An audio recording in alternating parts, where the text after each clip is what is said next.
In PC and mobile, I show you in a few moments how to join Spongebob Tower Defense trading Discord server.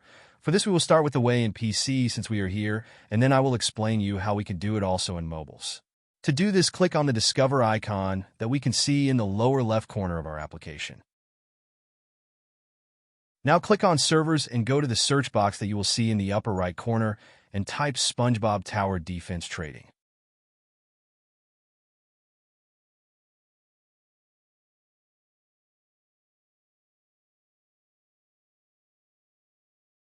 Now click on the server we are looking for, and then click on the Join button at the top of our Discord application. Congratulations, you are already inside the Discord server on PC. On mobiles, it is quite likely that you cannot do this same process as it does not usually show the option to discover. That's why I'll leave a link to access to this server in the description of this video. Simply access the description and click on it, and thereby automatically access the Discord server without doing anything else. Please give a like to this video, comment, and subscribe. Until the next one.